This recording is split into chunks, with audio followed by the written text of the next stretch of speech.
و دقیقاً 55 حوزه اخذ رأی هم داریم. خب همکنون مقام معظم رهبری حضرت آیت الله خامنه‌ای در حسینیه حضرت امام خمینی رحمت الله علیه حضور پیدا کردند و قراره که ایشون تا لحظات دیگر رأی خودشون رو به صندوق بیاندازند.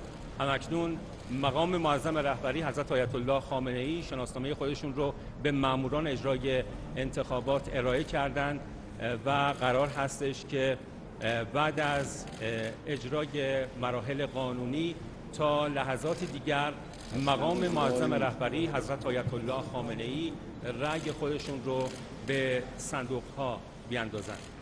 بله همکنون ماموران اجرای انتخابات در حال انجام تشریفات اداری هستند برای آماده شدن شناسنامه که حضرت آیت الله خامنه‌ای رأی خودشون رو به صندوق بیاندازند. بله همونطور که در تصویر ملاحظه می‌کنید و همطور شنوندگان ارجمند و گرامی، مراحل قانونی انتخابات داره انجام میشه و مقام معظم رهبری حضرت آیت الله خامنه‌ای تا ثانیه‌های دیگر رأی خودشون رو به صندوق‌ها خواهند انداخت.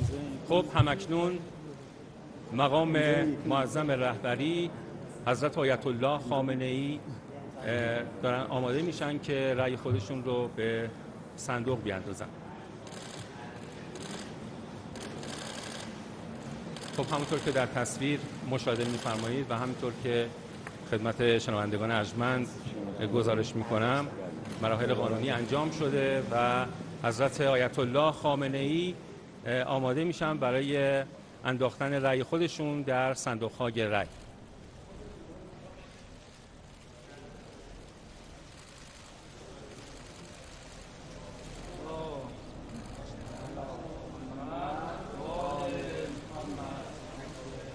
خب حضرت آیت الله خامنه‌ای رأی خودشون رو به صندوق‌ها انداختند. حضرت آقا از طرف جامعه رسانه‌ای کشور به ویژه رسانه ملی خدمت شما سلام عرض می‌کنم. صبحتون بخیر. صبح شما هم بخیر. خسته نباشید. متشکرم از شما. حضرت عالی طبق دوره‌های گذشته و مثل انتخابات قبل در نخستین دقایق رأیگیری در پای صندوق‌های رأی حضور داشتید و رأی خودتون رو به صندوق انداختید. همکنون میلیون‌ها ایرانی در اینجا در حسینیه حضرت امام خمینی شاهد حضور شما هستند. حضرت عالی بفرمایید که چه توصیه‌ای، چه پیامی درباره انتخابات برای ملت غیور و سرفراز ایران اسلامی در این روز تاریخی و سرنوشت‌ساز دارید؟ بسم الله الرحمن الرحیم. اولا روز انتخابات روز جشن ملی است. این جشن رو به همه هممیهنان عزیزمون در سراسر کشور تبریک میگم.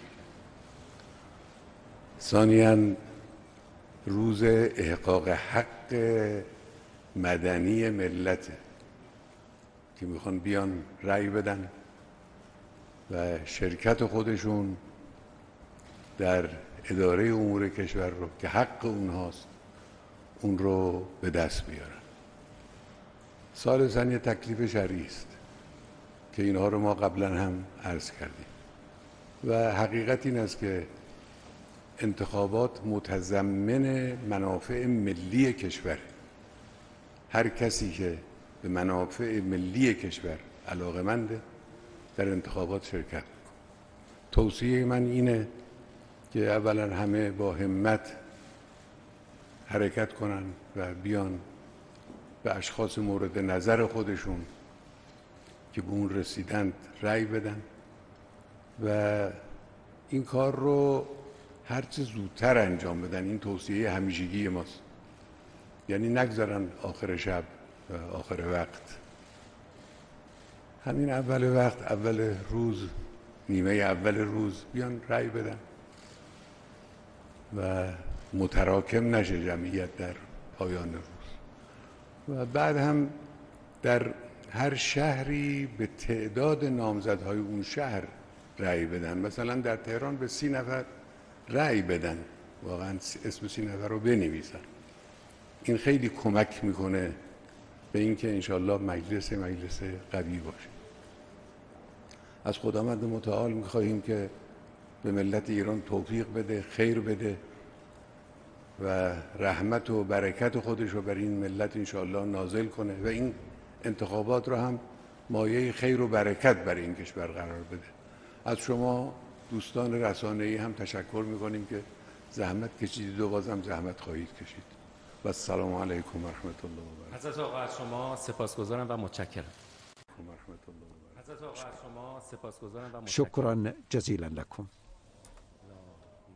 صلی علی محمد و آل محمد. إذا مشاهدينا تابعنا وإياكم طبعا هذه المراسم الخاصة بإدلاء سماحة قائد الثورة الإسلامية آية الله السيد علي خامنئي.